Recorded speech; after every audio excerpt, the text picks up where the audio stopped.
ஏசாயா எழுதின தீர்க்கதரிசன புத்தகம் 33வது அதிகாரம் 16, 17, 18, 19 வசனங்களை நாம் தியானித்து வருகிறோம். ஏசாயா 33:16 சில வசனங்களை நாம் தியானித்து வருகிறோம். அவன் உயர்ந்த இடங்களில் வாசம் பண்ணுவான், கண்மலையின் அரண்கள் அவனுடைய உயர்ந்த அடைக்கலமாகும். அவன் அப்பம் அவனுக்கு கொடுக்கப்படும், அவன் தண்ணீர் அவனுக்கு நிச்சயமா கிடைக்கும். அவன் உன் கண்கள் ராஜாவை மகிமை பொருந்தினவராய் காணும் என்று எழுதப்பட்டிருக்கிற வசனம். அல்லேலூயா. கரங்களை வைத்து சொல்லுங்க பார்க்கலாம் எல்லாரும் சத்தமா. அல்லேலூயா. ஆண்டவராகிய தேவன் நம்மை ஆசீர்வதிப்பேன் என்று வாக்கு கொடுக்கிறார். உயர்ந்த இடத்தில் நீங்கள் தங்கி இருப்பீர்கள் என்று வாக்கு கொடுக்கிறார். அம்மே கண்மலையின் அரண்கள் உங்களுக்கு அடைக்கலமாகும் என்று எழுதப்பட்டிருக்கிறது. இந்த உலகத்திலே நமக்கு தேவையான அப்பம், நமக்கு தேவையான தண்ணீர், நமக்கு தேவையான ஆசீர்வாதங்களை அதன் காலங்களிலே கடவுள் சரியான நேரத்திலே கொடுப்பேன் என்று வாக்கு கொடுக்கிறார். அது மாத்திரமல்ல, அம்மே எதிரிகளை வீழ்த்தக்கூடிய ஒரு சந்தர்ப்பத்தையும் எதிரிகளிலிருந்து ஜெயிக்கக்கூடிய நேரங்களையும் ஆண்டவர் கொடுப்பார் என்று எழுதப்பட்டிருக்கிறது. ஆவிக்குரிய பல ஆசீர்வாதங்கள் நமக்காய் வைக்கப்பட்டிருக்கிறது என்றும் எழுதப்பட்டிருக்கிறது. ஆண்டவருக்கு மகிமை உண்டாகட்டும். ஆவிக்குரிய பல ஆசீர்வாதங்கள் வேதத்தில் நமக்கு கொடுக்கப்பட்டிருக்கிறது. உன் ராஜாவை உன் கண்கள் மகிமை பொருந்தினவராய் காணும் என்று எழுதப்பட்டிருக்கிறது. அப்ப தேவனுடைய தேசத்தையும் தேவனுடைய ராஜ்யத்தின் ரகசியங்களையும் அறிந்து கொள்ளக்கூடிய பெரிய பாக்கியங்கள் நமக்காய் வைக்கப்பட்டிருக்கிறது. ஆண்டவர் இந்த உலகத்திலே உங்களை உயர்த்துவதற்காகவும் உங்களை மேன்மைப்படுத்துவதற்காகவும் நீங்கள் சிறந்திருக்கவும் நீங்கள் வாழ்ந்திருக்கவும் தான் தேவன் உங்களை அழைச்சிருக்கிறார். எப்பவுமே தரித்திரத்தில் வாழ்வதற்கோ இந்த உலகத்தில் கஷ்டப்பட்டு கடைசி வரைக்கும் எதுவும் இல்லாமல் போவதற்கு தேவன் உங்களை அழைக்கவில்லை. ஆண்டவர் உங்களை உயர்வான இடத்துல வைக்க விரும்புகிறார். ஆவிக்குரிய ரகசியங்களை காண வைக்க விரும்புகிறார். உங்கள் எதிரிகள் அல்லது சத்துருவினுடைய கையிலிருந்து ஆண்டவர் உங்களை விடுவிக்க விரும்புகிறார். இவ்வளவு பெரிய ஆசீர்வாதங்களும் ஆண்டவர் நமக்கு தருவேன் என்று சொன்னால் அவர் சும்மா நமக்கு தருவதில்லை. சில கண்டிஷன், சில நிபந்தனைகள் நமக்கு உண்டு. அவைகளை குறித்து கடந்த வாரத்திலே நாம் தியானித்து வருகிறோம். இன்றைக்கு நாம் தியானிக்க போகிறோம். தேவன் பல நிபந்தனைகளை நமக்கு தருகிறார். நம்முடைய பிள்ளைகள் இருக்கிறார்கள், இவங்க ஸ்கூலுக்கு போறாங்க, ஸ்கூலுக்கு போய் நல்லா படிக்கிறாங்க, எக்ஸாம் எழுதுறாங்க. எக்ஸாமில் எந்த பாடமும் ஒழுங்கா எழுதல அப்படின்னா சார் இவர்களுக்கு மார்க் போட்டு இவர்களை வெற்றி பெற வைக்க மாட்டார். அல்லேலூயா. அப்படி வச்சாருன்னா அவர் சாரே இல்ல. கைகளை உயர்த்தி சொல்லுங்க அல்லேலூயா. உண்மையா எழுதாம வெற்றி பெறாம, உண்மையா எழுதாம அவங்களுக்கு சரியான மார்க் போடாம மார்க் உண்மையா எழுதாம மார்க் போட்டாருன்னா அவர் உண்மையான சார் அல்ல. ஏன்னா இந்த பிள்ளைகள் பாஸ் ஆவார்கள், இவர்களுக்கு ஞானம் இருக்காது, அறிவு இருக்காது, இவர்களுக்கு இந்த உலகத்தினுடைய ரகசியங்கள் அல்லது பல காரியங்கள் தெரியாமல் போகும். அதனால தான் நம்முடைய டீச்சர்ஸ் எல்லாருமே நாம் தப்பு செய்யும் போது, தவறாக நம்ம எழுதும் போது நம்மை ஃபெயில் ஆக்குகிறார்கள். அப்படித்தான் ஆக்க வேண்டும். ஆண்டவருடைய வசனம் நமக்கு அதை தான் சொல்லிக் கொடுக்கிறது. இந்த உலகத்தில் கடவுள் நம்மை உயர்த்தவும் மேன்மைப்படுத்தவும் ஆசீர்வதிக்க விரும்புகிறார். நிபந்தனை இல்லாமல் கடவுள் ஆசீர்வதிக்க மாட்டார். அப்படி நிபந்தனை இல்லாமல் கடவுள் ஆசீர்வதித்தா அவர் கடவுளாய் இருக்க முடியாது. நிபந்தனை இல்லாமல் ஒரு மனிதனை தேவன் ஆசீர்வதித்தார் அவர் தெய்வமாய் இருக்க முடியாது. ஏனென்றால் அவர் நீதி உள்ள தேவன். அவரிடத்தில் கொஸ்டின் கேட்கிற சாத்தானும் இருக்கிறார், அவரை குற்றம் சுமத்துகிற ஆவிகள் இருக்கிறது என்று வேதத்தில் எழுதப்பட்டிருக்கிறது. நீர் எப்படி கொடுக்க முடியும், நீர் எப்படி செய்ய முடியும், இவர்கள் இதுக்கு தகுதி அல்ல அப்படின்னு பேசக்கூடிய சில ஆவிகள் வேதத்தில் எழுதப்பட்டிருக்கிறது. இன்றைக்கும் பரலோகத்தில் தான் இருந்து கொண்டிருக்கிறது. அல்லேலூயா. கர்த்தருக்கு ஸ்தோத்திரம். அல்லேலூயா. பரலோகத்தின் தேவனுக்கு எதிராய் பேசிக் கொண்டிருக்கிறது. ஏன்னா குற்றம் சாட்டப்படாத தேவன் நம்முடைய தேவன். இந்த உலகத்திலே யாரும் கேட்காத யாரும் சொல்லாத ஒரே ஒரு வார்த்தை இயேசு சொன்னார், என்னில் குற்றம் உண்டு என்று உங்களில் யார் கண்டுபிடிக்க முடியும்? அல்லேலூயா. என்னில் பாவம் உண்டு என்று கண்டுபிடிக்க முடியும், யாரால் முடியும் என்று கேட்ட ஒரே ஒரு மனிதன் இயேசு மாத்திரம்தான். அவரை தவிர இந்த உலகத்தில் எந்த மனிதனும் இந்த வார்த்தையை யூஸ் பண்ண முடியாது, இந்த வார்த்தையை சொல்ல முடியாது. ஏனென்றால் இந்த உலகத்தில் குற்றம் செய்யாத மனிதன் யாரும் இல்லை. அல்லேலூயா.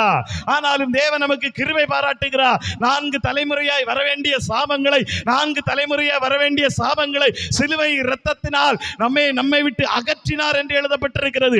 சிலுவை இரத்தத்தினால் நம்மை விட்டு அகற்றி நீதியை நமக்கு கொண்டு வந்தார் அப்படின்னு எழுதப்பட்டிருக்கிறது. கடந்த வாரத்திலே சில காரியங்களை நம்ம விவரமாய் தியானித்ததனால் தொடர்ந்து அந்த நீதியின் பகுதிக்கு நேராய் போறோம். 33வது அதிகாரம் 15வது வசனம் சொல்லுகிறது, நீதியாய் நடந்து செம்மையானவைகளை பேசி இடுக்கண் செய்வதனால் வரும் ஆதாயத்தை வெறுத்து பரிதானங்களை வாங்காதபடிக்கு தன் கைகளை உதறி ரத்தம் சிந்துவதற்கான யோசனைகளை கேளாதபடிக்கு தன் செவியை அடைத்து பொல்லாப்பை காணாதபடி தன் கண்களை மூடுகிறவன் எவனோ அவனை ஆசீர்வதிப்பேன். அதிலும் நீதியை செய்கிற ஒரு மனிதனை குறித்து கடந்த வாரத்திலே நாம் தியானித்தோம். அல்லேலூயா. நம்ம தாத்தா பாட்டி முன்னோர்கள் செஞ்ச 4 தலைமுறை பாவங்கள் மனிதனை தொடர வேண்டும் என்பது நியாயப்பிரமாணம். அது எந்த மனிதனா இருந்தாலும் அந்த மனிதனை அது தொடர்ந்துதானாக வேண்டும். ஆனா சிலுவை ரத்தம் ஒரு காரியத்தை செஞ்சது. 4 தலைமுறையா என்னுடைய தாத்தாவுக்கு அப்பா, அப்பாவுக்கு அப்பா செஞ்ச எல்லா பாவங்களும் இயேசு ரத்தத்தினா ஒரே நாளில் என்னை விட்டு மாறும். நம்பினா மட்டும் கையை தட்டி கர்த்தருக்கு நன்றி சொல்லுங்க. நம்புறவங்க நல்ல கையை தட்டி கர்த்தருக்கு நன்றி சொல்லுங்க. பைபிள் சொல்லுகிறது, அப்படி அந்த பாவம் மன்னிக்கப்பட்ட பிற்பாடு நான் என்னுடைய வாழ்க்கையை எப்படி மாற்றிக்கொள்ள வேண்டும்? அதுவரைக்கும் நான் எந்த தியாகமும் செய்யவில்லை. ஆடை கொடுக்கவில்லை, மாடை கொடுக்கவில்லை, புறாவை கொடுக்கவில்லை, முழங்காலிலே நடக்கவில்லை, உருண்டு பிறழவில்லை. அல்லேலூயா. நீ நல்லா புரிஞ்சுக்கணும். அநேகர் முழங்காலே நடக்கிறத பார்க்கிறேன். ரத்தம் சிந்தி ஆண்டவரிடத்துல கேட்டா கிடைக்கும். நோ, கிடைக்காது. புதிய ஏற்பாட்டில் அதுக்கு எங்கேயுமே அடையாளம் இல்லை. வஸ்திரத்தையோ சரீரத்தையோ கிழிச்சு சரீரத்தை வேதனைப்படுத்தி ஆண்டவரிடத்துல எதையாவது பெற்றுக்கொள்ளலாம் வேண்டும் நினைச்சீங்கன்னா தயவு செய்து இன்னையோடு மறந்துருங்க. அப்படி கடவுள் இறங்குகிற கடவுள் அல்ல.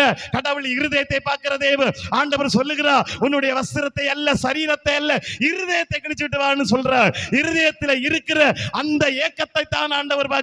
இருதயத்தை கிழிக்கிறத தான் ஆண்டவர் பார்க்கிறார்.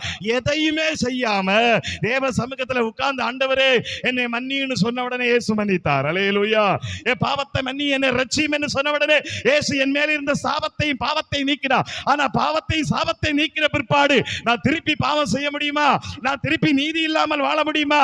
அப்படின்னா கிடையாது. 1 யோவான் புத்தகத்தை நீங்கள் திருப்பிக் கொள்ளுங்கள். 1 யோவான் புத்தகத்தை திருப்பிக் கொள்ளுங்கள். அதிலே எழுதப்பட்டிருக்கிற வார்த்தை 1 யோவான் 3வது அதிகாரத்தை திருப்பிக் கொள்ளுங்கள். அதிலே ஆண்டவருடைய வசனம் சொல்லுகிறது. 3வது அதிகாரம் 10வது வசனம் சொல்லுது, இதனாலே தேவனுடைய பிள்ளைகள் இன்னார் என்றோ பிசாசனுடைய பிள்ளைகள் இன்னார் என்று வெளிப்படும். நீதியை செய்யாமலும் தன் சகோதரனை அன்பு கூறாமலும் இருக்கிற எவனோ தேவனால் உண்டானவன் அல்ல. 1 யோவான் 2வது அதிகாரம் 29 சொல்லுகிறது, அவர் நீதியா இருக்கிறார் என்று உங்களுக்கு தெரிந்திருப்பதனால் நீதியை செய்கிறவர் எவனோ அவரில் பிறந்தவன் என்று அறிந்திருக்கிறோம். 1 யோவான் 3வது அதிகாரம் அதிலே நீங்கள் 6வது வசனத்தை 7வது வசனத்தை வாசிக்கும் போது அதில் எழுதப்பட்டிருக்கிறது, பிள்ளைகளே நீங்கள் ஒருவராலும் வஞ்சிக்கப்படாதிருங்கள். நீதியை செய்கிறவன் அவர் நீதி உள்ளவராய் இருக்கிறது போல தானும் நீதி உள்ளவராய் இருக்கிறார். அல்லேலூயா. பைபிள் என்ன சொல்லுது?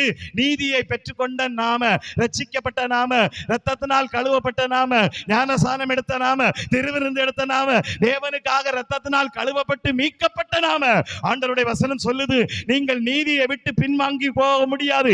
இதுவரைக்கும் நீங்க எதுவுமே செய்யாம நீதியை பெற்றுக்கொண்டீர்கள். இப்ப ஆண்டவர் சொல்றாரு, நீதியிலே வாழுகிற மனிதன் தேவனால் பிறந்திருக்கிறார். நீதியை செய்யாத மனிதன் தேவனுடையவன் அல்ல. அல்லேலூயா. Price the lord. அல்லேலூயா. என் பாவத்தை எதுவுமே பார்க்கல ஆண்டவர், என் சாபத்தை எதுவுமே பார்க்கல என்பதற்காக திருப்பி பாவம் செய்வோம் என்றால், ரட்சிக்கப்பட்ட பிற்பாடு மீட்கப்பட்ட பிற்பாடு பாவம் செய்வோம் என்றால், அதைத்தான் இந்த சபைக்கு எழுதும் போது கலாத்தியர் புத்தகத்திலே பவுல் சொல்லுகிறார். 6வது அதிகாரம் 7வது வசனம் சொல்லுது. 6வது அதிகாரம் 7வது வசனம் சொல்லுகிறது, ஆண்டவருடைய வார்த்தை மோசம் போகாதிருங்கள். தேவன் தம்மை பரியாசம் பண்ணவிட்டா மனுஷன் எதை விதைக்கிறானோ அதையே அறுப்பான் என்று எழுதப்பட்டிருக்கிறது. அல்லேலூயா. ஆண்டவருடைய வார்த்தை சொல்லுது, அத்தருடைய வார்த்தை சொல்லுது, ரட்சிக்கப்பட்ட பிற்பாடு பாவம் செய்யலாமா? ரட்சிக்கப்பட்ட பிற்பாடு நீதியை பெற்ற நாம நீதியை விட்டு மாறலாமா? நீதியை பெற்ற நாம அநியாயம் செய்யலாமா? நீதியை பெற்ற நாம தேவனை விட்டுட்டு போலாமா? அப்படின்னா கூடாது என்று வேதம் சொல்லுது. அதற்கு வேதத்தில் அனுமதி இல்லை. ஆண்டவருடைய வசனம் சொல்லுது, மனிதன் விதைக்கிறதை அறுப்பான். அல்லேலூயா. போன வாரத்தில் சொன்னேன், 4 தலைமுறை சாபங்கள். என் தாத்தா செஞ்ச பாவம் எங்க அப்பாவை தொடும், எங்க தாத்தாவை தொடும், என்னைய தொடும், என் பிள்ளையை தொடும். அல்லேலூயா.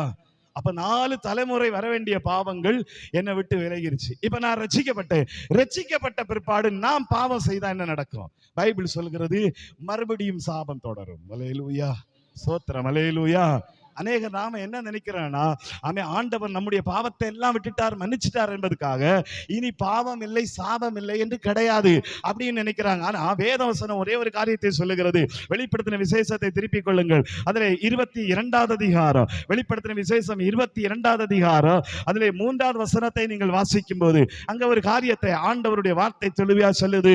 ஆண்டவருடைய வசனம் சொல்லுது, தேவ ராஜ்யத்தை குறித்து, பரலோகத்தை குறித்து எழுதும் போது சொல்லுகிறார், இனி ஒரு சாபமும் இராது, தேவனும் ஆட்டுக்குட்டியானவர் இருக்கிற சிங்காசனம் அதிலே இருக்கும். 5வது வசனம், ராக்காலம் இராது, விளக்கும் சூரியனுடைய வெளிச்சம் அவர்களுக்கு வேண்டுவதில்லை.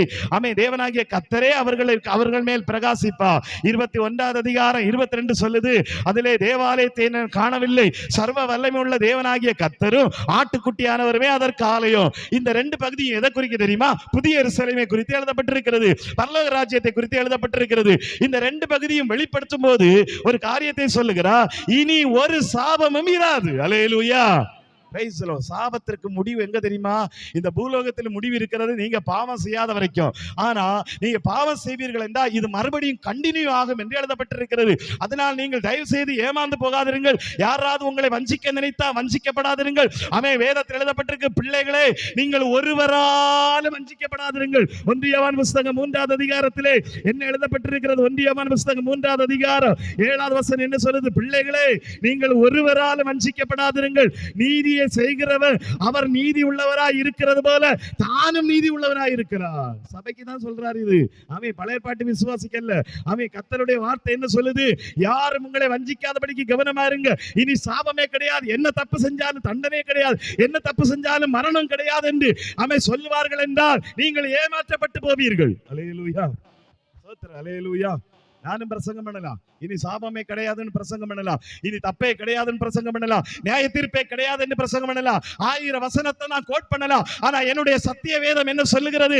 என்னுடைய சத்திய வேதம் சொல்லுகிறது, சாபம் என்கிறது நிறுத்தப்படுவது தேவராஜ்யத்தில். அல்லேலூயா. அதுக்கு முன்னாடி நீங்க ரட்சிக்கப்பட்டு கரெக்டா இருந்தா நிறுத்தப்படும், நம்புறவங்க மாத்திரம். அல்லேலூயா. ஆனா ஏன் இந்த பைபிள்ல கடைசியா சொல்றாருன்னா, அப்படின்னா நமக்கு உலகத்தில் சாபம் வரக்கூடிய சான்ஸ் வாய்ப்புகள் இருக்கிறதுனால தான் பவுலும் பேதுருவும் யோவானும் எல்லா தேவனுடைய ஊழியக்காரர்களும் பரலோகத்தை குறிக்கிறாங்க. இந்த பூலோகத்தினுடைய சாபத்திலிருந்து அங்க போய் தேவன் விடுதலை ஆக்குவா, நம்புறவங்க மாத்திரம். அல்லேலூயா. அதனால தேவன் நீதி உள்ளவராய் இருக்கிறது போல புதிய ஏற்பாட்டு விசுவாசிக்க கடவுள் சொல்லுகிறார், நீங்கள் நீதியை செய்கிறவர்களாய் மாறுங்கள். உங்க வாழ்க்கையில நீதியை செய்ய வேண்டும் என்று ஆண்டவர் விரும்புகிறார். கைகளை உயர்த்தி சொல்லுங்க, அல்லேலூயா. அவர் நீதி உள்ளவராய் இருக்கிறது போல் நீங்களும் நீதி. போன வாரம் நான் ஒரு காரியத்தை சொன்னேன். அது வரைக்கும் ஆண்டவர் நமக்கு ஏதாவது வாங்கணும்னா கொஞ்சம் கொஞ்சமா வாங்கணும், வாங்கிட்டு அதுக்கப்புறமா ஆசீர்வாதம். அல்லேலூயா. ஒரு பாப்பாட்ட ஒரு கண்ணாடியை கொடுத்து, அந்த பாப்பாட்ட நான் கேட்டிருக்கேன், மறந்துட்டு, ஏன்னா ஒழுங்கா சர்ச்சைக்கு வருவியா அப்படின்னு தான் இந்த கண்ணாடியை தருவேன். அல்லேலூயா. இது பழைய ஏற்பாடு, ஸ்தோத்திரம். ஆனா நான் கண்ணாடியை குடிச்சிட்டு அடுத்த வாரத்திலிருந்து ஒழுங்காவா. அல்லேலூயா. சத்தமாய் சொல்லுங்க, அல்லேலூயா. இதுதான் புதிய ஏற்பாடு. 2க்கு வித்தியாசம் உங்களுக்கு தெரியும் நினைக்கிறேன். அங்க போய் ஆடு அடிக்கணும், மாட்டு அடிக்கணும், கோழி அடிக்கணும், எல்லாத்தையும் அடிச்சு கொஞ்சம் கொஞ்சமா காத்திருந்து உபவாசம் இருந்து ஐயோ ஆண்டவரேன்னு கதறும் போது ஆண்டவர் மெதுவா வந்து இறங்குவா. ஆனா இங்க அப்படி இல்ல. இயேசு இடத்துல வந்த உடனே அற்புதம் நடந்துரும், நம்புறவங்க மாத்திரம். கைகளை உயர்த்தி சொல்லுங்க பார்க்கலாம், அல்லேலூயா. இயேசு இடத்துல வந்த உடனே அதிசயம் நடந்துடும். இயேசு இடத்துல வந்த உடனே விடுதலை வந்துடும். எப்படி வருது அப்படின்னா ஒரே ஒரு காரணம், கொடுத்துட்டு ஆசீர்வதிப்பா, நம்புறவங்க மாத்திரம். கைகளை உயர்த்தி அல்லேலூயா சொல்லுங்க, அல்லேலூயா. இயேசுவிடத்தில் வந்தவுடனே அற்புதத்தை தருகிறார். இயேசுவிடத்தில் வந்தவுடனே அடையாளம் உண்டாகிறது. இவர்கள் எதற்காக தெரியுமா? இவர்கள் எதற்காக தெரியுமா? ஆண்டவருக்காய் வாழ்வதற்காய். நம்புறவங்க மாத்திர கையை உயர்த்தி சத்தமாய் சொல்லுங்க பார்க்கல, சத்தமாய். அல்லேலூயா. அப்ப நீதி செய்கிறவர்கள் நீதியை பெற்றவுடனே, விடுதலை பெற்றவுடனே இப்ப அன்பினாலே ஆராதிக்க போறீங்க. அததான் புதிய ஏற்பாடு நமக்கு கற்றுக் கொடுக்கிறது. அது வரைக்கும் தேவைக்காய் மட்டும்தான் ஆராதிப்பீங்க. இப்ப அப்படி இல்ல, என் ஆண்டவர் எவ்வளவு நல்லவர். Price the Lord. அதுதான் உண்மையான ஆராதனை. அல்லேலூயா, ஸ்தோத்திரம், அல்லேலூயா. இந்த பேனா இருக்குங்க, ஆண்டவரே இந்த பேனா தர போறதுக்காய் ஸ்தோத்திரம் ஆண்டவரே. இந்த பேனாக்காகவே நான் ரிப்பீட் பண்ணி கேட்டிருப்பேன். ஆனா பேனா வந்ததுக்கு அப்புறம் எவ்வளவு நல்ல தேவன். கையை உயர்த்தி சொல்லுங்களேன், பிரைஸ் தி லார்ட், அல்லேலூயா. அப்ப ஆண்டவருடைய வசனம் சொல்லுகிறது, நீதி செய்கிறவர்கள் நீதியாய் வாழணும். 2 கொரிந்தியர் புத்தகத்துக்கு வாங்க. இப்ப 2 கொரிந்தியர் புத்தகத்துல கர்த்தர் ஒரு காரியத்தை செய்கிறார். புதிய ஏற்பாட்டு விசுவாசிக்கு என்ன சொல்றார் பாருங்க. 6வது அதிகாரம், 2 கொரிந்தியர் புத்தகம் 6வது அதிகாரம், அதிலே 14வது வசனத்தை திருப்பிக் கொள்ளுங்கள். அங்க எழுதப்பட்டிருக்கிறது, அந்நிய நுகத்தடியிலே அவிசுவாசிகளுடன் பிணைபடாதிருப்பீர்களாக. நீதிக்கும் அநீதிக்கும் சம்பந்தம் ஏது? ஒளிக்கும் இருளுக்கும் ஐக்கியம் ஏது? கிறிஸ்துவுக்கும் பேலியாளுக்கும் இசைவேது? அவிசுவாசிகளுடனே விசுவாசிகளுக்கு பங்கேது? பைபிள் சொல்லுது, நீதிக்கும் அநீதிக்கும் சம்பந்தம் இல்லை. பிரைஸ் தி லார்ட், அல்லேலூயா. இப்பதான் நாம புரிஞ்சுக்க வேண்டிய அடுத்த ஒரு முக்கியமான பகுதி என்ன பகுதினா, கிறிஸ்தவர்கள் நல்லா ஜெபம் பண்ணுவார்கள், கிறிஸ்தவர்கள் நல்லா பைபிள் படிப்பார்கள், கிறிஸ்தவர்கள் ஆண்டவருக்காக உயிரையும் கொடுப்பார்கள். ஆனா சில நேரம் அப்படி இப்படின்னு இருப்பார்கள். அல்லேலூயா. இருக்கீங்களா? புரிந்தவர்களுக்காக ஸ்தோத்திரம். அல்லேலூயா. நல்லா ஜெபம் பண்ணுவோம், நல்லா உபவாசம் பண்ணுவோம், நல்லா பைபிள் படிப்போம். ஆனா இப்படித்தான் இருப்போம் நாங்க. இங்கதான் பிரச்சனை வருது. ஸ்தோத்திரம். அல்லேலூயா. நல்லா நீதி செய்வோம், நல்லா கர்த்தருக்காக எழும்புவோம், கர்த்தருக்காக பயங்கரமா செயல்படுவோம். ஆனா சில விஷயங்களை கொஞ்சம் பாக்கெட்ல வைப்போம். இங்கதான் பிரச்சனை. ஸ்தோத்திரம். அல்லேலூயா. பெரிய ஒரு சர்பத்து, பெரிய ஒரு பானையில சர்பத்து போட்டு ஒரே ஒரு துளி விஷத்தை போட்டா அவ்வளவு வேணும் அவுட்டு. நம்ம அம்மாவே இல்லையா சொல்லுங்க. அல்லேலூயா. அதிகமா இருக்கிறது என்னது? சர்பத்து. அல்லேலூயா. சர்பத்து அதிகம், ஆனா விஷம் என்பது ஒரு துளி. நாம நல்லா ஜெபம் பண்றது உண்மை அதிகமா இருக்கு, நல்லா பைபிள் வாசிக்கிறது அதிகமா இருக்கு, தேவனுக்காக எழும்புறது எல்லாம் இருக்கு. ஆனா யாருக்கும் தெரியாம செய்யக்கூடிய சின்ன தப்பு, அங்கதான் பிரச்சனை. அல்லேலூயா. அநீதிக்கும் நீதிக்கும் சம்பந்தம் கிடையாது. நீங்க ரொம்ப நீதிமான்களா இருக்கிறதுனா, ரொம்ப நீதி செய்கிறதுனா, நீங்க செய்கிற அநீதியை கடவுள் கண்டுக்க மாட்டார் என்று கிடையாது. அல்லேலூயா. நம்புறவங்க மாத்திரம் கையை உயர்ச்சி. Price the lord. அல்லேலூயா. நான் ரொம்ப பிரசங்கம் பண்றதுனால, நான் ரொம்ப பாட்டு பாடுறதுனால, நல்லா பைபிள் படிக்கிறதுனால கடவுள் என்னை விட்டுருவாருன்னு கிடையாது. ஸ்தோத்திரம். அல்லேலூயா. அப்ப ஆண்டவர் சொல்றாரு, நீதிக்கு அநீதிக்கு சம்பந்தமே கிடையாது, ரெண்டும் ஒரு நாளும் கலங்காது சேராது. ஆமென். லேவியராகம புத்தகம் 19வது அதிகாரத்தை திருப்புங்கள். லேவியராகம புத்தகம் 19வது அதிகாரம் 19வது வசனத்தை வாசிக்கும் போது அங்கே ஆண்டவராகிய தேவன் ஒரு கட்டளையை கொடுக்கிறார். 19வது அதிகாரம் 19வது வசனம் என்ன சொல்லுது? லேவியராகமம் 19:19 சொல்லுது, என் கட்டளைகளை கைக்கொள்வீர்களாக, உன் மிருக ஜீவன்களின் வேறு ஜாதியோட பொலிய விடாயாக, உன் வயலிலே வெவ்வேறு வகையான விதைகளை கலந்து விதையாக ஆண்டவருடைய வசனம் சொல்லுது, சணல் நூலும் கம்பளி நூலும் கலந்த வஸ்திரத்தை உடுத்தாதிருப்பாயாக. ஆண்டவர் சொல்றாரு, உன்னுடைய தேசத்துல நீ போய் அல்லது கானான் தேசத்துல போய் நீ விதைக்கும் போது ஒரு காரியத்தை செய்யணும், எல்லா விதையை மிக்ஸ் பண்ணி விதைக்காத. அல்லேலூயா. ஸ்தோத்திரம். அல்லேலூயா. கோதுமையையும் அப்புறமா நெல்லையும் அப்புறமா தினையும் அப்புறம் கம்பு அப்புறம் அதையும் கூட 2 மாங்காயும் உள்ள போட்டு விதைச்சிங்கன்னா என்ன செய்யும்? எல்லாம் வளரும். அல்லேலூயா. எதுக்கும் பிரயோஜனப்படாது. கர்த்தருக்கு ஸ்தோத்திரம். அல்லேலூயா. எங்க கடவுள் என்ன சொல்றா தெரியுமா? எல்லாத்தையும் கலந்து விதைக்காதே. விதைக்கும் போது கண்டிப்பா எல்லாம் முளைச்சுத்தான் ஆகணும். அல்லேலூயா. போன வாரத்துல பார்த்தோம், நீதியை விதையுங்கள் என்று எழுதப்பட்டிருக்கு. நீதி என்கிற விதை நாம விதைக்கும் போது கண்டிப்பா முளைக்கும், அநீதி என்கிற விதை விதைக்கும் போது கண்டிப்பா முளைக்கும். அல்லேலூயா. ரெண்டும் மிக்ஸ் ஆகும் போதுதான் கிறிஸ்தவர்களுக்கு பாதிப்பு உண்டாகிறது. அதனால தான் கடவுள் பலரை பயன்படுத்த முடியல, கடவுள் பலரை ஆசீர்வதிக்க முடியல, கடவுள் பலரை உயர்த்த முடியல, கடவுள் அநேகருடைய ஜெபத்திற்கு பதில் கொடுக்கல. அல்லேலூயா. நல்ல சோத்திரம். ஜெபம் கைதட்டு. வெளியே போனா ஒரே குண்டணி. அல்லேலூயா. இருக்கீங்களா? நல்ல கைதட்டு சோத்திரம். ஆண்டவரை உருண்டு விரண்டு 1000 பேருக்கு ஆப்பு வைக்குது. அல்லேலூயா. நல்ல கைதட்டி ஜெபம் பண்ணு. ஆனா 10 பேருக்கு செய்வீங்க. அல்லேலூயா. எப்படி? நான் உபவாசம் இருந்தது உண்மை, ஜெபம் பண்ணது உண்மை, உபவாசம் இருந்து காத்திருந்தது உண்மை. ஆனா அதே நேரம் எவனையாவது பார்த்து செய்வின பண்ணது அதை விட உண்மை. அல்லேலூயா. தேவன் என்ன பார்க்கும்போது நல்ல உபவாசம், நல்ல ஆராதனை, நல்ல ஜெபம், ஆனா செய்வினையும் பார்ப்பாரு. அல்லேலூயா.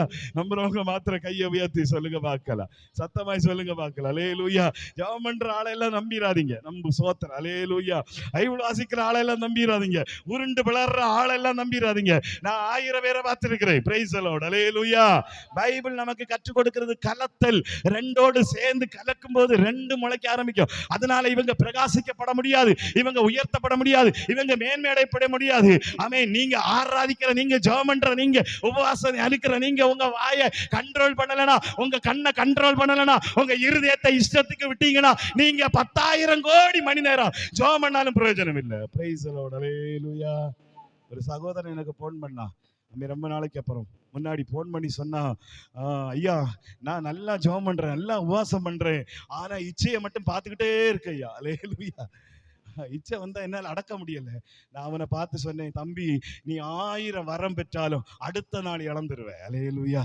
ஸ்தோத்திரம். அல்லேலூயா. 1000 கிருபை பெற்றாலும் அடுத்த நாள் இழந்துருவேன். அவனை பார்த்து சொன்னேன், முதல்ல ஸ்டாப் பண்ண வேண்டியதை ஸ்டாப் பண்ணு, அதுக்கப்புறம் தான் இயேசு உனக்கு தருவா. நம்புறவங்க நல்லா கைதட்டி ஆண்டவருக்கு நன்றி சொல்லுங்க. நல்லா கைதட்டி ஆண்டவருக்கு நன்றி சொல்லுங்க. ரெண்டையும் மிக்ஸ் பண்ணது கர்த்தருக்கு பிரியம் இல்லை. ஆண்டவராகிய தேவன் யாத்திராகம புத்தகத்தை திருப்புங்க, 23வது அதிகாரம் 1வது வசனத்தை திருப்புங்கள். யாத்திராகமம் 23:1 சொல்றாரு, அபாண்டமான சொல்லை ஏற்றுக்கொள்ளாயாக, கொடுமையுள்ள சாட்சிக்காரனா இருக்க, ஆகாதவனோட கலவாதாக என்று எழுதப்பட்டிருக்கிறது. ஆமே. உபாகம புஸ்தகம் 7வது அதிகாரத்தை திருப்பிக் கொள்ளுங்கள். உபாகம புஸ்தகம் 7வது அதிகாரத்தை திருப்பிக் கொள்ளுங்கள். அதிலே ஆண்டவருடைய வசனம் சொல்லுகிறது. உபாகமம் 7:5-3-4 வசனம் சொல்லுது, அவர்களோடு சம்பந்தம் கலவாயாக உன் குமாரத்திகளை அவர்கள் குமாரருக்கு கொடாயாக, அவர்கள் குமாரத்திகளை உன் குமாரருக்கு கொள்ளாமல் இருப்பாயாக. என்னை பின்பற்றாமல் அந்நிய தேவர்களை சேவிக்கும்படி அவர்கள் உன் குமாரரை விலக பண்ணுவார்கள். அப்பொழுது கர்த்தருடைய கோபம் உங்க மேல் மூண்டு உங்களை சீக்கிரத்தில் அழிக்கும். அல்லேலூயா. நம்புறவங்க மாத்திரம் அல்லேலூயா. கடவுள் சொன்னார், அந்நிய ஜாதியோடு கலந்து போகாத. கிறிஸ்தவர்கள் அந்நிய ஜாதியோடு கலந்து போயிடாதீங்க, அதோடு கூட ஐக்கியப்படாதீங்க, உங்களுக்கு பிரச்சனை. சோத்திரம். அல்லேலூயா. சகோதரர்களே, சகோதரிகளே, ஐயா, அம்மா, தம்பி, தங்கச்சி, கவனமா இருங்க. பைபிள் சொல்லுது, கலப்படம் என்பது நமக்கு பிரச்சனை. கிறிஸ்தவர்கள் போய் அந்நிய இடத்துல கலப்படமாகும் போது, கிறிஸ்தவர்கள் போய் தேவையில்லாத பாவத்துல கலப்படமாகும் போது, கிறிஸ்தவர்கள் போய் தேவையில்லாத இடத்துல போய் சேரும்போது அங்க இருந்துதான் பிரச்சனை உண்டாகிறது. அது ஒரு நாள் மரணத்தையும் கொண்டு வரும், ஒரு நாள் ஆசீர்வாதத்தை இழக்க வைக்கும், ஒரு நாள் தேவன் கொடுக்கிற நன்மைகளை நம்ம விட்டு ஒண்ணு இல்லாம தரித்திரனாய் மாற்றும். அதனால ஆண்டவர் சொல்றாரு, நீதிக்கும் அநீதிக்கும் சம்பந்தமே இல்லை. நம்புறவங்க மாத்திரம் கையை உயர்ச்சி. அல்லேலூயா. நீங்க நீதியா இருக்கீங்கன்னா நீதியா மட்டும் இருங்க. அநீதியில போய் கால் வைக்காதீங்க, அநீதியில போய் கை வச்சிடாதீங்க, பாவத்துல போய் விழுந்துடாதீங்க, பாவத்திலோடு வாழ்ந்துடாதீங்க. உங்க வாழ்க்கையில பிரச்சனை வந்துடும். கைகளை உயர்த்தி சொல்லுங்க, நம்புறவங்க மாத்திரம். அல்லேலூயா. ரோமர் எழுதின நிருபம் 6வது அதிகாரத்தை திருப்பிக் கொள்வோம். ரோமர் எழுதின நிருபத்தை திருப்பிக் கொள்ளுங்க. அதுல ஆண்டவருடைய வசனம் சொல்லுகிறது. ஆமே. ரோமர் எழுதின நிருபம் 6வது அதிகாரம் 13வது வசனத்தை திருப்புங்களேன். ரோமர் எழுதின நிருபம் 6 எடுத்தீங்களா? பிள்ளைங்க எல்லாரும் எடுத்தீங்களா? ரோமர் எழுதின நிருபம் 6 எடுத்தீங்களா? ரோமர் அங்க இருக்கு, ஆதி ஆகமத்துக்கு அடுத்திருக்கு. தேடுதல்ல ஆமே, தேடு. ரோமர் புதிய ஏற்பாட்டுல இருக்கு. மத்தேயு, மார்க்கு, லூக்கா, ஆமே, அப்புறம் யோவான், அப்போஸ்தலருக்கு அப்புறம் கர்த்தருக்கு ஸ்தோத்திரம் இருக்கா. ஆமே. புதிய ஏற்பாடு புத்தகத்திலே இது வசனம் எல்லாருக்கும் தெரியும். அதனால பேஜ் நம்பர் சொல்றேன், 213வது பேஜ். 213. தம்பிமார் எடுத்தீங்களா? அதுல என்ன எழுதப்பட்டிருக்கிறது? ஆண்டவருடைய வசனம் சொல்லுது, உங்கள் அவயவங்களை, ஆமே, ஆண்டவருடைய வார்த்தை என்ன சொல்லுது? உங்கள் அவயவங்களை 13, நீங்கள் உங்கள் அவயவங்களை அநீதியின் ஆயுதங்களாய் பாவத்துக்கு ஒப்புக்கொடாமல் உங்களை மரிச்சோர்ந்து பிழைக்கிறவர்களாக தேவனுக்கு ஒப்பு கொடுத்து உங்கள் அவயவங்களை நீதிக்குரிய ஆயுதங்களாய் தேவனுக்கு ஒப்பு கொடுங்கள். கைகளை உயர்த்தி சொல்லுங்க பார்க்கலாம். அல்லேலூயா. அவயவங்கள் அப்படின்னா என்னது? என் கண்ணு, என் காது, என்னுடைய வாய், என்னுடைய இருதயம், இது எல்லாம் யாருக்கு ஒப்பு கொடுக்கணுமா? சரி, ஒரு டைம் பக்கத்துல உங்களை கையை பிடிங்கள, பிடிங்க, சும்மா பயப்படாம பிடிங்க. கடன் ஒன்றும் கேட்க மாட்டாங்க. பிடிங்க. பக்கத்தில் பிடிச்சிங்களா? பிடிங்க. என்னைய பாக்கீங்களா? பிடிங்கம்மா. ஐயா பிடிங்க. பிடிச்சிங்களா? சரி, இப்போ உங்க கை யார்கிட்ட இருக்கு? சரி, எதுக்கு ஒப்பு கொடுத்துருக்கீங்க? அவங்கள பார்த்து கேளுங்க. சரியா? உங்க கண்ணை எதுக்கு ஒப்பு கொடுத்துருக்கீங்க? உங்க வாயை எதுக்கு ஒப்பு கொடுத்துருக்கீங்க? உங்க காதை எதுக்கு ஒப்பு கொடுத்துருக்கீங்க? அல்லேலூயா. எதை ரொம்ப கேட்கீங்க? ஸ்தோத்திரம். அல்லேலூயா. ரொம்ப கேட்க என்ன நடக்கும் தெரியுமா? அது எல்லாம் போய் இருதயத்துல வரும். இப்ப நான் எக்ஸாம்பிள் சொல்றேன், நீங்க யாருமே கெட்ட வார்த்தை பேசாத நல்லவர்கள். அல்லேலூயா. சோத்திரம். அல்லேலூயா. பேசவே மாட்டீங்கன்னு வைங்க. ஆனா நீங்க இருக்கிற இடம் கெட்ட வார்த்தை பேசுற இடமா இருக்கட்டும் வைங்க, அப்படி வைங்க. இப்ப நீங்க பேசுனதே இல்லை, இது வரைக்கும் பேசுனது இல்லை, ஆனா நீங்க இருக்கும்போது கேட்டுக்கிட்டே இருக்கீங்க, காதுல கேட்டுக்கிட்டே இருக்கீங்க. என்னைக்காவது ஒரு நாள் உங்களுக்கு பிரஷர் யாரும். அல்லேலூயா. அன்னைக்கு முதல்ல வர வார்த்தை நீங்க பேசுனதே இல்லை. சோத்திரம். அல்லேலூயா. அப்புறம் அறிக்கையிடுவீங்க, ஐயா ஆண்டவரே தெரியாம சொல்லிட்டு, ஆண்டவரே நான் பேசுனதே இல்லை வாழ்க்கையில. ஏன் தெரியுமா? உள்ள ஒண்ணு பதிவாச்சு, கேட்டுட்டே இருக்கீங்க தெரியுமா? திடீர்னு வந்துடும். அல்லேலூயா. என் கூட ஒருத்தர் சொன்னார், ஊழியத்துக்கு போறேன்னாரு. நானும் வாங்க போகலான்னு சொல்லிட்டு ஒரு நாள் சூப்பு குடிக்க போனோம். அப்ப பக்கத்து கடையில ஒரு சிங்கி சாங்கா சாங்கு ஓடுது. அல்லேலூயா. இவர் அப்படியே இவரை மெய் மறந்து அப்படியே பாடுறாரு, ராகம் அப்படியே வருது. சோத்திரம். பார்த்துட்டு என்னைய பார்த்தாரு, ஐயோ தெரியாம பாடிட்டேனே. அல்லேலூயா. என்ன தெரியுமா உள்ள கிடக்கு? சோத்திரம். அல்லேலூயா. நீங்க ரொம்ப தேவையில்லாததை கேட்டீங்கன்னா வேதத்தில் சொல்லுது, இருதயத்தில் நிரம்பும். இருதயத்தின் நிறைவினால் எப்ப இருதயத்தை நிரப்ப முடியும் தெரியுமா? செவி. ஆமென். செவி. அந்த எதெல்லாம் ரொம்ப கேட்குறீங்களோ, விசுவாசத்தை ரொம்ப கேட்டீங்கன்னா அது வரும். கிறிஸ்தவ பாட்டு ரொம்ப கேட்டீங்கன்னா அது வரும். ஆண்டவருடைய சத்தத்தை ரொம்ப கேட்டீங்கன்னா நீங்க உறக்கத்திலையும் இயேசுவேன்னு சொல்லுவீங்க. அல்லேலூயா. இருக்கீங்களா? சோத்திரம். அல்ல வேற ஏதாவது கேட்டீங்கன்னா ராத்திரி உறக்கத்துல உங்க புட்டெல்லாம் வெளிப்படும். அல்லேலூயா. பக்கத்தில் இருக்கவங்களுக்கு தெரியும், என்னடா ஒரு பேரை சொன்னியடா, அது வேறடா. அல்லேலூயா. இருக்கீங்களா? இவன் உள்ள நிரம்பி இருக்குமா, உள்ள நிரம்பி இருக்கு. புரிஞ்சுக்குங்க. கைகளை உயர்த்தி, நீ எதற்கு உங்களை ஒப்பு கொடுத்திருக்கிறீர்கள், எதற்கு நீங்கள் வாழ்ந்து கொண்டிருக்கிறீர்கள்? ஆண்டவருடைய வசனம் சொல்லுது, ஒரு சபைக்கு நீதி தேவை. அவன் வெளிப்படுத்தின விசேஷத்தை திருப்பிக் கொள்ளுங்க. அதிலே 19வது அதிகாரத்தில் எழுதப்பட்டிருக்கிறது. வெளிப்படுத்தின விசேஷம் 19வது அதிகாரம், அதிலே 8வது வசனத்தை நீங்கள் வாசிக்கும் போது, வெளிப்படுத்தின விசேஷம் 19வது அதிகாரம் 8வது வசனத்தில் என்ன எழுதப்பட்டிருக்கு? 7, 8 சொல்லுது, நாம் சந்தோஷப்பட்டு களி கூர்ந்து அவருக்கு துதி செலுத்த கடவுள். ஆட்டுக்குட்டியானுடைய கல்யாணம் வந்தது, அவருடைய மனைவி தன்னை ஆயத்தப்படுத்தினாள் என்று சொல்ல கேட்டு சுத்தமும் பிரகாசமான மெல்லிய வஸ்திரம் தரிக்கும்படி அவளுக்கு கொடுக்கப்பட்டது, அளிக்கப்பட்டது. அந்த மெல்லிய வஸ்திரம் பரிசுத்தவான்களுடைய நீதி. நல்லா கைதட்டி கர்த்தருக்கு ஒரு நன்றி சொல்லுங்க. நல்லா கைதட்டி, நல்லா பலமா கைதட்டி கர்த்தருக்கு நன்றி சொல்லுங்க. பைபிள் சொல்லுது, சபைனா, சபையில இருக்க வேண்டியது எதுனா, சபை ஜனங்கள் இருக்க வேண்டியது எதுனா, நீங்க சபையா இருந்தா எதை செய்வீங்க, அல்லது நீங்க சபையின் அங்கத்தினர்கள் என்பதை எப்படி வெளிப்படுத்துறதுனா, நீதி செய்கிறவர்களா இருப்பீங்க. அல்லேலூயா. நமக்கு ஒரு சபை இருக்கு, உலகத்துல நிறைய சபை இருக்கு, பல பிரிவுகள் இருக்கு. நம்ம எல்லாம் சபை இல்லை, நம்ம எல்லாம் ஒரு பிரிவுகள். அல்லேலூயா. சிஎஸ்ஐ இருக்கிறது, ஆர்சி இருக்கிறது, லுத்தரன் மிஷன் இருக்கிறது, சல்வேஷன் ஆர்மி இருக்கிறது, பெந்தேகோஸ்தே இருக்கிறது, டிபிஎம் இருக்கிறது, ஏஜ் இருக்கிறது. நிறைய விஷயங்கள் இருக்கு, நிறைய சபைகள் இருக்கிறது. இதெல்லாம் பிரிவுகள். ஒவ்வொரு விதத்தில் ஆண்டவரிடத்துல வந்தார்கள். ஆனா தேவன் பார்க்கிற சபை இது இல்ல. அல்லேலூயா. சத்தமாய் சொல்லுங்க. அல்லேலூயா. நீங்க 10 பேர் நீதியா இருந்தீங்கன்னா இந்த 10 பேரும் அந்த சபையில இருப்பீங்க.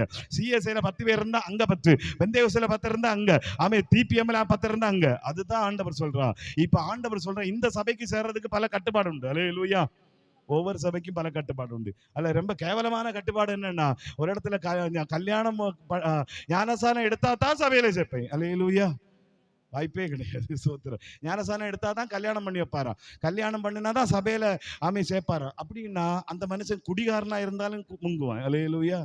முங்கி இருக்காங்க நிறைய பேர். அதனால சொல்றேன், எங்கேயாவது பைபிள் எழுதியிருக்கா ஞானசானம் எடுத்தால்தான் உங்களுக்கு சபையில மெம்பர்? ஒண்ணுமே இல்லை. அல்லேலூயா. கைகளை வைத்து சொல்லுங்க பார்க்கலாம். அல்லேலூயா. சத்தமாய் சொல்லுங்களேன். அல்லேலூயா. அது வேற மேட்ரு. சீசன் ஆக்கி அவனுக்கு கொடு, அதான் ஆண்டவர் சொன்னார். சீசன் ஆன பிற்பாடு எடுக்கதான் ஞானசானம். கைகளை வைத்து சொல்லுங்க பார்க்கலாம். எல்லாரும் சத்தமாய் சொல்லுங்க பார்க்கலாம். இன்னும் சத்தமாய் சொல்லுங்க. தேவனுடைய சபையிலே நீதி என்கிற வஸ்திரம் கொடுக்கப்படுகிறது.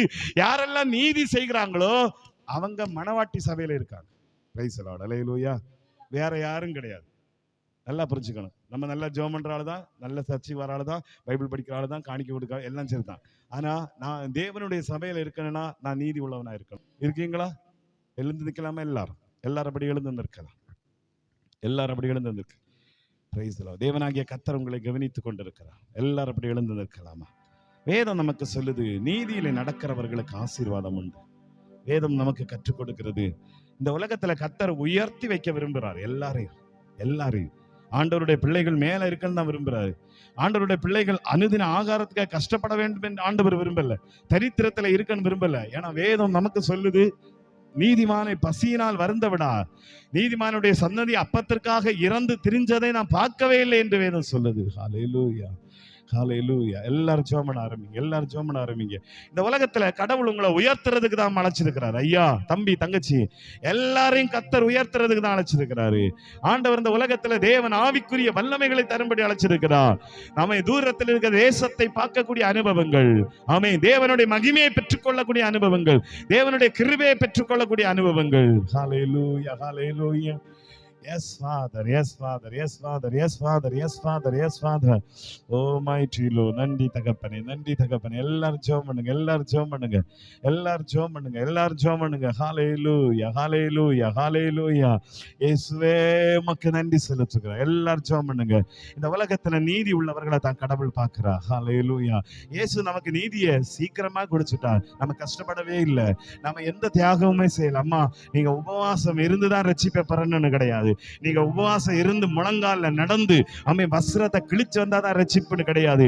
ஆண்டவருடைய சமூகத்துல நீங்க தியாகம் செய்து பல மணி நேரம் பல வருஷமா காத்திருந்தாதான் ரட்சிப்புன்னு கிடையாது. நீங்க என்னைக்கு உங்க இருதயத்துல நான் செஞ்சதெல்லாம் தவறு ஆண்டவரே, மனம் வருந்துகிறேன் என்று சொல்லி ஆண்டவரிடத்துல ஒப்பு கொடுக்கிறீங்களோ அந்த நேரத்துல தேவன் ரட்சிப்பை கொடுப்பா. ஹல்லேலூயா. ஹல்லேலூயா. ரட்சிப்பு இலவசம் என்று வேதத்தில் எழுதப்பட்டிருக்கிறது. ரட்சிப்புக்காக நீங்க எதையும் செய்யல. நீங்க நீதி ஆகிறதுக்காக எதையும் எதையும் செய்யல. உங்க பாவங்கள் எல்லாம் நிவர்த்தி செய்யப்படுவதற்காக நீங்க 1000 நாள் காத்திருக்கல. தங்கச்சி, தம்பி, ஐயா, அம்மா, ஒரே நிமிஷம், ஒரே நிமிஷம். சத்திய வேதம் அப்படித்தான் சொல்லுகிறது, பைபிள் அப்படித்தான் சொல்லுகிறது. நீங்கள் உணர ஆரம்பிக்கும் போது ஒரு மனிதன் சொன்னான், ஆண்டவரே பாவியாகி என் மீது கிருபையாயிரும். உடனே கடவுள் அவனை மன்னிச்சார். வேதம் என்ன சொல்லுது? அவனை நீதிமான் என்று சொல்லுகிறது. ஹல்லேலூயா. என் அப்பாட்ட திருப்பி போவே, நான் செஞ்சதெல்லாம் தப்புதான், நான் செஞ்சதெல்லாம் பாவம் தான் சொல்லிட்டு அப்பா கிட்ட போக முன்னாடி அப்பா அவனை தேடி வந்துட்டார். உணர்ந்துட்டியடா தம்பி, உணர்ந்துட்டியா மகனே, உணர்ந்துட்டியா மகளே, ஆண்டவராகிய தேவன் உங்களை தேடி வர்றார். ஹல்லேலூயா. ரட்சிப்பு என்பது ஈஸிமா, ரட்சிப்பு என்பது எளிது. எப்ப தெரியுமா ரட்சிப்பு கொடுக்கப்படுகிறது? நீங்க செஞ்ச தவறுகளை உணரும் போது, நான் செஞ்சது தப்புதான், நான் செஞ்ச தவறுகள் பாவம் என்று உணரும் போது ஆண்டவர் உங்களுக்கு ரட்சிப்பை தர்றார். எல்லாரும் ஜெபம் பண்ணுங்க. ஆமென். ஆண்டவர் உங்களுக்கு ரட்சிப்பை தர்றார், இலவசமா தர்றார். ஆனா ரட்சிப்பை பெறதுக்கு நீங்க எதையுமே பண்ணல. நமக்கு பதிலா இயேசு பண்ணிட்டா, நமக்கு பதிலா இயேசு சிலுவையில தொங்கினா, நமக்கு பதிலா இயேசு மரித்தா, நமக்கு பதிலா இயேசு தம்முடைய ரத்தத்தை சிந்தினா, அவர் தம்முடைய தியாகத்தை கொடுத்து நம்ம ரட்சிப்புக்குள்ள நடத்திட்டா. நாம அவரிடத்துல ஒப்பு கொடுக்கும் போது ஒரே நிமிஷத்துல நீங்க இருந்த எல்லா பாவங்களையும், சின்ன வயதிலிருந்து செஞ்ச சகல பாவத்தையும் ஒரே நேரத்துல ஆண்டவர் தூக்கி வீசி போடுவார். ஆண்டவர் சொல்லுவார், நீ பாவி அல்ல, நீ நீதிமான் என்று சொல்லக்கூடிய ஒரே ஒரு தருணம் இருக்கிறது.